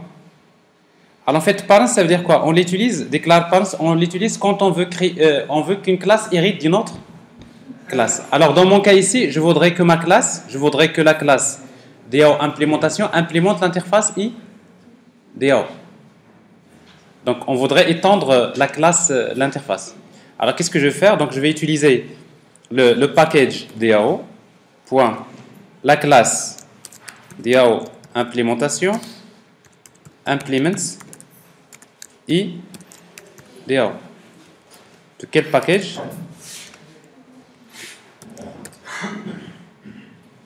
Alors je viens d'ajouter une déclaration. Alors maintenant cet aspect-là, cet aspect que je viens de créer, qu'est-ce qu'il a fait? Il s'introduit dans le bytecode, il a changé la structure de ma classe. Et d'ailleurs regardez la classe. C'est un peu bizarre ça. Alors qu'est-ce qui se passe en fait? Au départ il n'y avait pas d'erreur. dans la classe. Maintenant, il y a une erreur. Mais si vous pointez sur l'erreur, il vous dit il faut redéfinir les méthodes. Vous savez que quand vous implémentez une interface, vous serez obligé de... Le compilateur, il sait, même si vous voyez dans le code source, vous ne voyez rien. Mais dans le bytecode, il y a quelque chose. Alors, je la laisse. Maintenant, je dois redéfinir ça. Mais pour le définir, ce n'est pas dans le code source. Je vais le redéfinir ici. C'est-à-dire, j'implémente l'interface et je vais ajouter une implémentation des méthodes. Alors, avant d'ajouter une implémentation des méthodes, je vais ajouter un attribut. Je déclare un attribut, private, double, de la classe DAO. Je vais m'introduire dans la classe DAO implémentation. Et cet attribut, je vais l'appeler value. Alors, ce genre de déclaration, ça veut dire quoi? Ça veut dire que je déclare un attribut value dans la classe DAO implémentation qui est de type double. Après, je vais redéfinir get dans DAO implémentation point get value. Je vais définir une méthode qui retourne un double return value. Et je vais définir la méthode public void set. Voilà. Package DAO implémentation.set value W. Et ici, on va utiliser this.value égale à V. Regardez, une fois que j'enregistre ça, regardez, il y a des flèches. Comme quoi, l'aspect s'est introduit. C'est le mécanisme d'introduction. Est-ce qu'il y a maintenant l'erreur dans notre classe? H. Donc, vous voyez donc que notre classe, elle est correcte. Mais quand vous regardez une classe comme ça qui ne contient rien, mais il y a une flèche quand même. Et vous avez ici 4 aspect markers. C'est-à-dire ici, il y a 4 déclarations qui ont été introduites. 4 aspects qui se sont introduits dans votre classe. Alors maintenant, je vais utiliser une application pour vérifier. Est-ce que tout ça, ça marche bien? Je vais créer une classe test.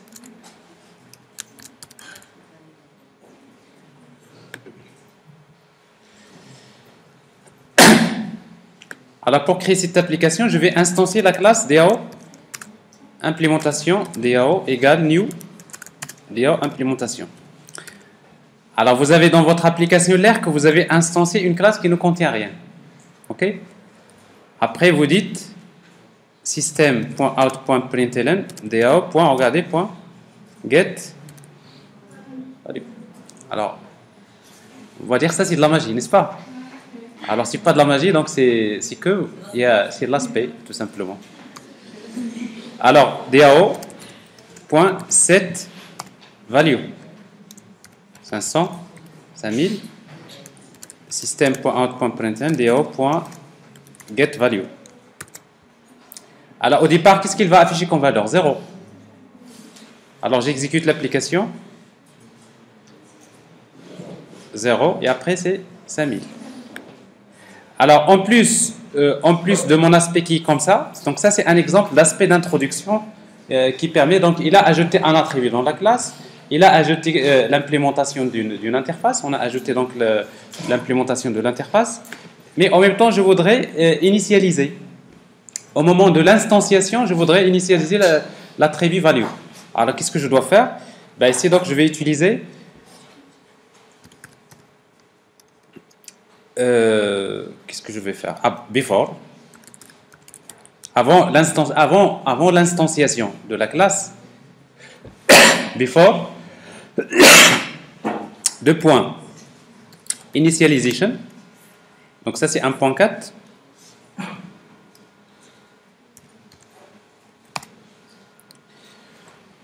Alors qu'est-ce que je vais instancier? C'est la classe DAO. DAO implémentation.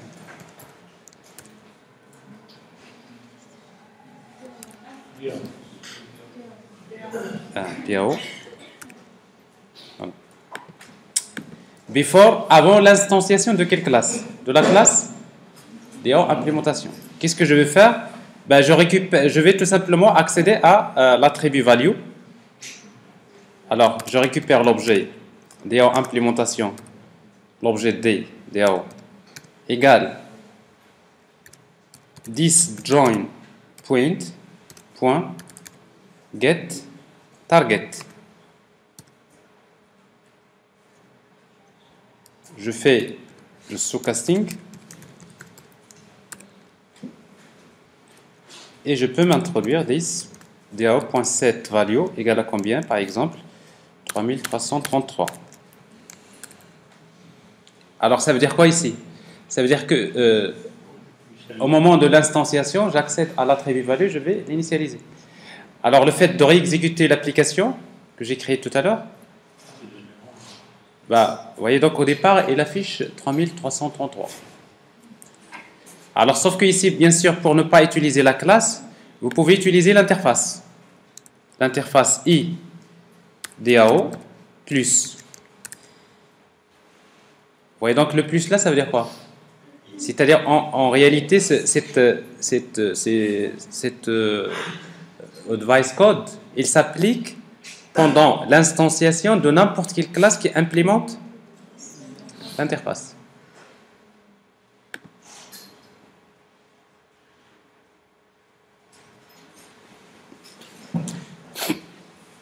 C'est bon, vous avez compris le mécanisme d'introduction? Parfait. On va dire qu'on a compris pas mal de choses. Alors, juste...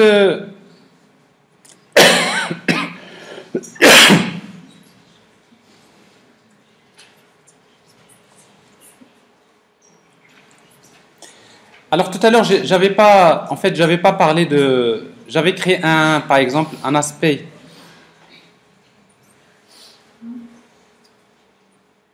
Par exemple, le patch aspect. Donc rappelez-vous, donc cet aspect-là, il intercepte l'appel de la méthode retirée et après il fait un test. Si le solde est suffisant, il appelle la méthode de retrait, sinon il génère une exception. Alors si vous voulez créer cet aspect-là, en utilisant les annotations, c'est-à-dire la version annotation, il y a quand même quelques différences par rapport à la structure classique. Alors, pour les annotations, on va utiliser, je vais l'appeler patch aspect 2, version annotation.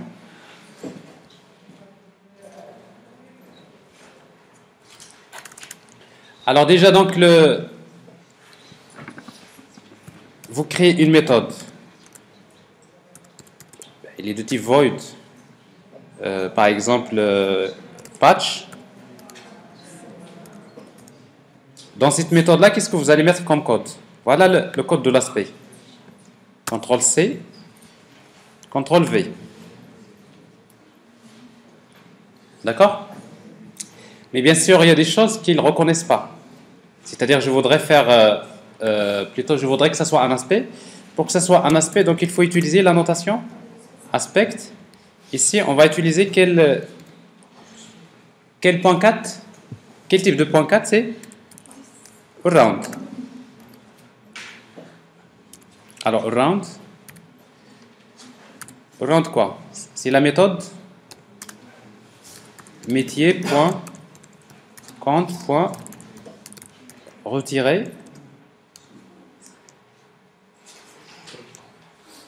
Alors, il faut utiliser bien sûr call.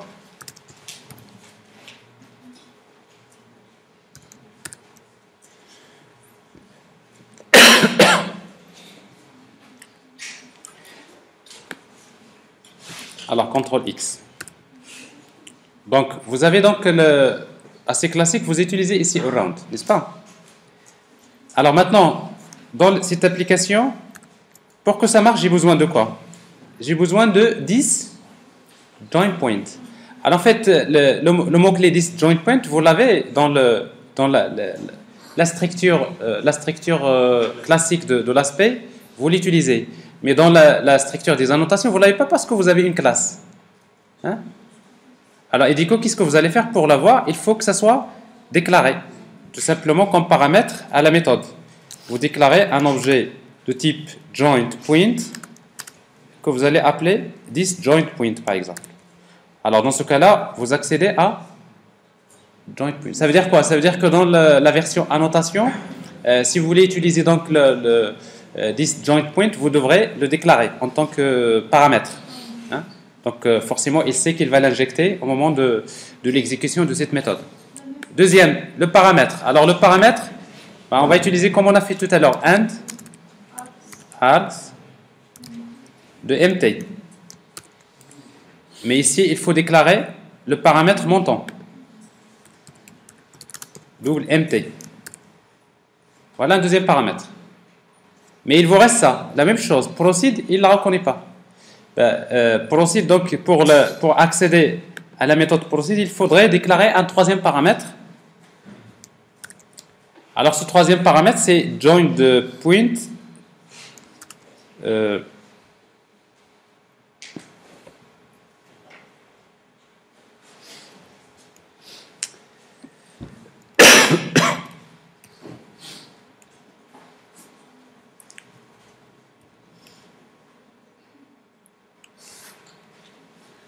Alors c'est ça, c'est proceeding joint point. De toute façon, proceeding joint point, il vous permet donc c'est l'objet qui permet donc d'accéder à la méthode cible. Donc il faut le déclarer. Proceeding joint point. Proceeding joint point. Et du coup ici donc qu'est-ce que vous allez faire pour que ça marche? Vous allez utiliser, voilà, c'est proceeding joint point. Alors quand vous appelez la méthode proceed, alors la signature de la méthode proceed, soit que vous avez une méthode sans paramètre, soit que vous avez une méthode qui reçoit un tableau d'objets comme paramètre. Donc il faut que ça soit adapté. Il dit que donc ici pour que ça marche, il faut utiliser new object. C'est un tableau de paramètres dans lequel vous mettez mt.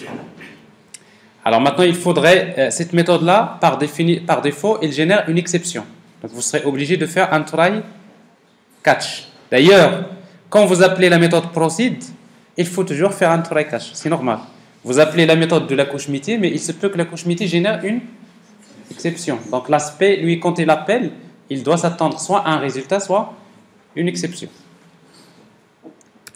Bon, voilà ce qu'il faut faire pour que ça devienne, c'est-à-dire, voilà l'aspect maintenant, il est prêt. Donc vous voyez donc ça c'est la première structure, en utilisant donc on va dire sans utiliser les annotations, et ça c'est pour utiliser les annotations. Alors il est très important d'utiliser les deux parce que vous allez voir, il y a des applications dans lesquelles vous aurez besoin de faire ça. Pourquoi ? Qu'est-ce qui peut m'expliquer pourquoi la version annotation est plus intéressante? Ouais. Pour appliquer les aspects sur les aspects. Voilà une philosophie. Oui. Si vous voulez appliquer les aspects sur les aspects, il n'y a pas de problème. Vous pouvez, vous pouvez le faire sans aucun problème. Mais c'est pas ça la raison. Quoi? Entre plusieurs structures, non? Alors, ce qui est intéressant, c'est ça. Regardez. Dans le premier aspect, qu'est-ce que vous avez? Est-ce que ça, c'est une chaîne de caractères? Donc, ça, c'est vraiment c'est un langage de programmation.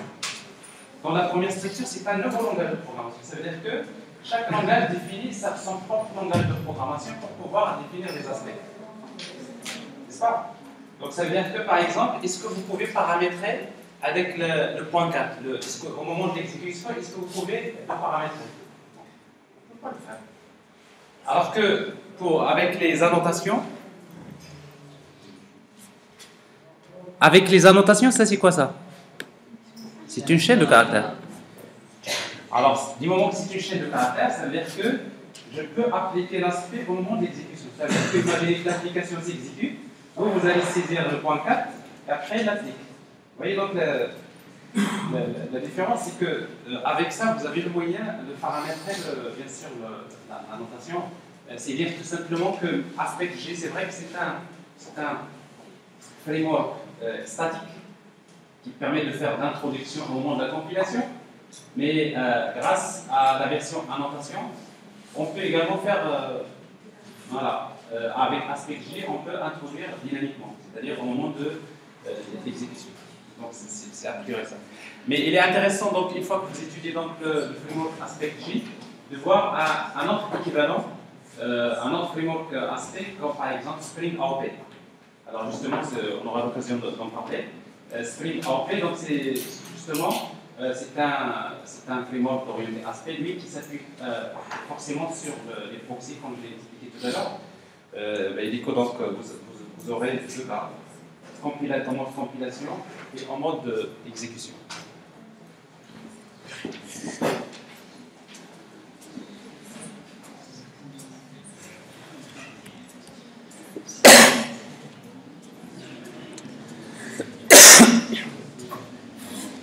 Bon, après, il y a un exemple d'application. Donc, je vais arrêter déjà la vidéo parce que je crois que